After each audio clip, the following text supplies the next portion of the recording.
Let's go to our guy Matt Lodi from SteelersGab.com. Steelers are the AFC North champions. You and I have had a lot of talks, Matt. I know you're not surprised. We go back about 4 weeks, and we said if they get hot at the right time, they had a chance to do it. I said on the radio yesterday, I think the Steelers are going to the Super Bowl until I saw the hit on Le'Veon Bell last night. Yeah, certainly, Andre, that's a huge factor going into the playoffs and even going into this game on Saturday night against the Baltimore Ravens. The one thing I will say in defense of that is that Josh Harris, who is the backup running back, did tweet out late last night, early this morning, that Le'Veon Bell said he's fine, that the injury's not nearly as severe as it obviously could have been. It is being diagnosed as a hyperextended knee. I am sure that they did all the proper tests and everything on him.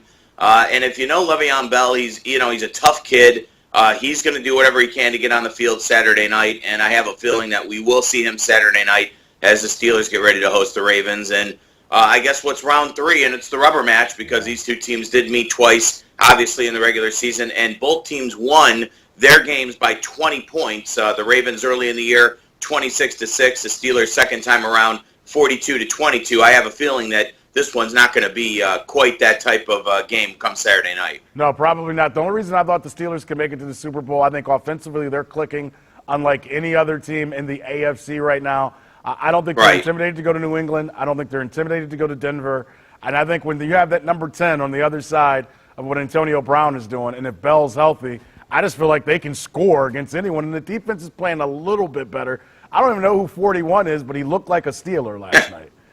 Well, that's Antoine Blake, and I'll be honest with you, I think this 4-game turnaround that this team had really started when Mike Tomlin and even Dick LeBeau decided, let's go with the kids on defense. The defensive secondary has been their biggest liability all year. I had a conversation a week ago with former Steeler quarterback Charlie Batch, and I asked him flat out about the secondary, and I said, if this team loses in the playoffs, it'll be because of the secondary. Am I correct? And he kind of said, yeah, he felt that was going to be the big issue going into the postseason. But, they played well against 3 teams because they played the Bengals twice. They shut down Alex Smith and the Chiefs' offense, which isn't necessarily saying all that much. The Chiefs' offense clearly wasn't that great, but, they ended up putting up 19 points against the Chargers yesterday. And they shut down the Falcons, which, again, not saying all that much, but the Falcons at home could score points. And I think that was kind of the turnaround game when they went down to Atlanta and were able to win that game, finally showing, A, that they could beat a not-so-good team, and B, that their defense has turned around. And I'll say the other thing about what I like right now about this football team is, on defense, is that they're getting pressure up the middle. Cam Haywood's playing very well. On the outside, Jason Warlidge, along with James Harrison, are playing very well. I do think that they're hot right now, but as we know, Andre and Andy, you go into the playoffs, it's all about one play, one this, one that, one penalty. A lot of things can change, but if you're the Steelers, you're feeling very good right now, minus that Le'Veon Bell injury. And I do agree with you, Andre. They were not going to be intimidated. They will probably, more than likely, I think it's a set deal that if they win on Saturday, they go to Denver. And I'll be honest, I watched a lot of that Denver-Oakland game yesterday on the Sunday Ticket. I wasn't that impressed with the Broncos. Even though they put up 40 points, they look like a slower team to me. Peyton Manning does not certainly look like the same quarterback from a year ago. I know they have that nice young running back in C.J. Anderson, but to me, the Patriots are clearly the best team in the conference, but I'm not impressed with anybody in this conference. I think it's anybody's ball game going in the postseason. Hey, Matt, let me ask you this, and I asked this from the Browns fan perspective. So, earlier in the season, the Browns beat the Steelers. The Steelers, were able to bounce back and make the playoffs. The Browns beat the Bengals. They're able to bounce back and make the playoffs. And I think that's the difference between the Browns and the other teams in the AFC North.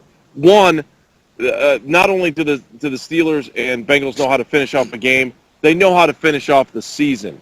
Do you see any shine of any ray of light for the Browns of maybe getting a little bit better down the road here and being able to figure that thing out? We haven't figured it out since '99, but in the beginning of the year, it kind of felt like the Browns could do that, and towards the end of the season, the cream always rises to the top. Yeah, I think, Andy, when you look at the Browns organization, obviously they took some strides forward, but, as we've discussed on this show, and, I know I hear it on your show on The Fan all the time, and everybody talks about it, it's that this team clearly still doesn't know what they're going to do at the quarterback position. And, I just am worried about giving the keys to a kid like Johnny Manziel, knowing what you've already seen, knowing the track record, not so much even on the field, because we really don't know still what we're going to see on the field, but more so off the field. I just really worry about this kid. Part of me wants to believe that, maybe an off season of getting his head straight will get things turned around, but all I could say, and I read an article yesterday online about it, the 10 things that happened bad to him over the weekend.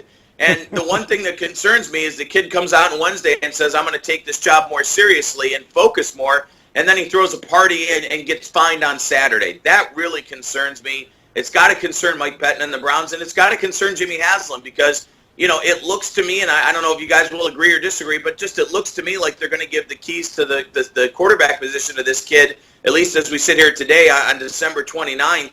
And if you do that, you've got to have some confidence going into the season that he can win games for you against what's going to end up being a tougher schedule because they're not going to play the weak NFC South next year. That concerns me. I think they've made some strides. I think they're getting closer offensively than they've ever been. But until you get that quarterback like a Roethlisberger and even an Andy Dalton or a Joe Flacco, I still think you're going to be looking up at those other three teams. Yeah, Matt, great stuff as usual, buddy. Enjoy the playoffs. We'll be checking you out over at Steelers Gab. I'm sure I'll see you all over anyway, brother. Happy New Year to you and your family as well. God bless you guys. Happy New Year. Thanks for having me as always. And go Steelers. We'll see what happens. Thanks, guys. No problem. Andy, you know the word or the phrase, rather, that I take? I'm sorry, Audrey. Go Steelers just pains me, man. It's hard. even in this beautiful setting I'm in right now, it's still very hard for me to say that. How can you say anything negative? Even to hear that, I can't even hear it. Turn around and look where you're at. Turn around. Just turn around and look. Look at that. Serenity now. Yeah. Serenity now. You know how many Browns fans would give their left leg to have it? All right. I got to say one thing, though. He made a comment about Johnny Manziel, and I had to write something down because I'm so used to talking to you by writing because that's what we do. And I wrote down the phrase con artist. Don't you feel like Johnny Manziel has pulled the wool over our eyes from last, February at the Combine, right up till he was drafted on May 10th or May 9th, whatever it was. He was choir boy Johnny, hanging out with the quarterback guru, George Whitfield or whatever, hanging out with mom and dad, eating milk and cookies. Then he got drafted, and it was on, baby. Then last week, he goes in the locker room, puts his head down, says, I've been bad, I have sinned, I'm going to work hard, and boom, as soon as everybody turns those cameras off, hey, I'm throwing a party Friday night. I hate to feel like I'm getting conned by someone, and I probably think the owner of the Browns feels the same way. I feel like Johnny has pulled the con move on us one too many times in 2014 for me to trust him in 2015. Andre, part of me for Johnny is just the instant gratification generation. And you were sitting next to me. This season for me started at, we were at a wedding earlier in the year. Yeah. Remember? And I remember at the table that we sat at and the argument that we had with some folks that were just out of college or just, the kids that sometimes get out of school and they're now making $50,000 or $60,000 the day they walk out of school, and they expect you to hand the keys to the company over to them. Yep. I think the biggest thing I learned this year about Johnny Manziel is he did nothing, absolutely nothing, to earn that start against Cincinnati in a position where they were still in the playoff hunt, and they handed the keys over to him. I think what we learn about the instant gratification generation is that you got to earn it, and he did not earn it, and it tanked the rest of the season. It really did, and I think you can't just get that piece of paper. That doesn't come with real life experience, and I think that's what we learned this season, especially about Johnny Manziel. Great point. Yeah, that's a great assessment. It is like the kid that walks out of college, you hand him $60,000, and suddenly you can't tell him a thing. Yeah, that was Johnny this year. Let's go to one of our favorites. Andy, continue enjoying the sea. Let's go to our guy. Gosh, I just had it written down where we were going. My guy Howie, right? Howie Smith, president. Howie, what's up, buddy? How are you? Not much, man. How you guys doing? We're doing all right, man. Good. Thank you for being a part of the show throughout the season. It's been great having you. It has been an absolute pleasure, an honor to be part of it. All right, tell us your feelings after 16 games. You got to see Connor Shaw yesterday, and unfortunately, that damn team that's by where you live is going to the playoffs again. Just give us an assessment, buddy. It's tough to watch, but again, it's the culture thing. Cleveland, we can't close games, and as you guys said earlier, can't close the season. That's what the other teams in the division can do. We've got to get the management to focus on getting players that can help us to win in this division. We need people in the trenches. We need linemen. Arguably, we may have to go after a wide receiver because you can be about 99% sure that Josh Gordon's going to tramp on his dick sometime in the offseason. It's going to happen. So we need to figure that he's not going to be there. He is, and you know it. Come on, you're laughing, but you know he's going to do it. I can't say it, but I totally agree with what you just said. I mean, really. That's what's going to happen. But, you know, when you look at it, they blew it with the draft last year. I mean, they had Sammy Watkins drop into their lap, and they gave him away. And then they go down to Manziel, which was clearly a marketing choice. That was Haslam. If Ray Farmer is picking him because of a thorough evaluation, you know, it's a quick-footed midget, you know, that they went and got. They did not need him. I think that was marketing. I think it was Haslam. Or even, too, if we would have still traded down and gotten that pick, Odell Beckham would look pretty good right now, too. I would have taken any of those first-round wide receivers. Oh, absolutely, yeah. And you know, we could have moved low in the second round and gotten Garoppolo. Yeah. Gee, he happened to go to the Patriots. They kind of know how to draft people. No, you're right. I don't know, man. It's sickening. But we got to do now. You got to keep Hoyer. You know, you may not have to pay him full NFL starter money, maybe some tweener amount. Connor Shaw clearly is going to be a better backup or fight for the job than Manziel. You got to cut Manziel. Nobody's going to give you anything for him. His future in Cleveland is going to some talent agency and getting hired out to go to like birthday parties and bar mitzvahs and be Brownie the elf, like you can see right back here. Howie, that's Manziel's future. What was your favorite moment of the 2014 season, buddy?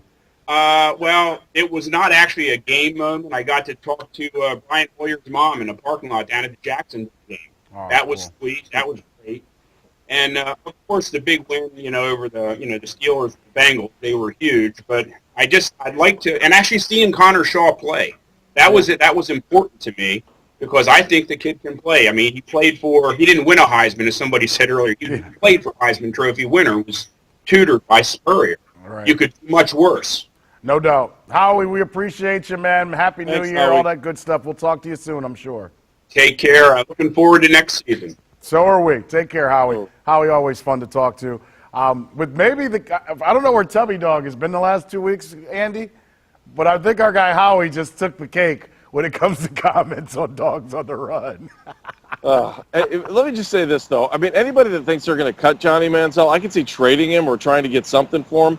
This is a franchise, and I know it was different ownership, that stuck it out with Brian Robisky and Mohamed Massaquoi at second-round picks for as long as they did. You think they're not going to stick it out with a first-round pick for at least another year? It's just something great's got to come along for them to get rid of him. No, they're Justin Gilbert will be back and Johnny will be back. You know what it is right now. It's raw. You know, it's a raw cut right now. Give it a month. Get to the Super Bowl. And let Johnny go around and do all his mea culpas and apologize. And by the time the draft comes, everybody will forget about everything that's bothered them so much. And they'll go, well, let's give him another chance. You know how this works. Andre, what do you think Brian Hoyer's going to get on the open market as a free agent? We had Jason Lockenfora. I was talking to him last week. And he was saying, you know, he's going to be one of the highly touted free agent quarterbacks out there. Does Brian Hoyer come back here for a 2-year deal, $5-6 million? No, heck no. You almost made me cuss. No, I think if he comes back here, I think it's a 3-year, $30 million deal. That's just, you know, I think that's just what he can ask for. Because I heard that interview with Lockenfora, and I was texting you as I messed with you during your radio show. Of course, I messed with you too. And I laughed at him about bringing up Chase Daniel. Chase Daniel earned him some money yesterday. Now, Chase Daniel's my height, but he earned himself some money yesterday because he played pretty darn well for the Chiefs yesterday. But that tells you the competition, Andy. You know, and I know Craig Lindell, who we're going to get ready to go to, he's written about this. You know, people, and like we're on Twitter, people are attacking because I've said, hey, at this point, in my opinion, you bring Brian Hoyer back because he's your best chance within the locker room to go 500, in my opinion. And a lot of people are going, oh, he's a career backup. Well, maybe, but give me a better instance of who can start for the Browns. Well, the bigger question, I think, is what free agent quarterback out there can the Browns actually go out and get? and they're going to be better than Hoyer, go out and look at what the market is. It's not that good. No. And so you may as well you're going to have to this is the crazy thing. You're going to have to overpay for Brian Hoyer to stay. And you're going to have to give him some kind of commitment. Yeah, you have to commit. Oh, you got people joining you in the background while you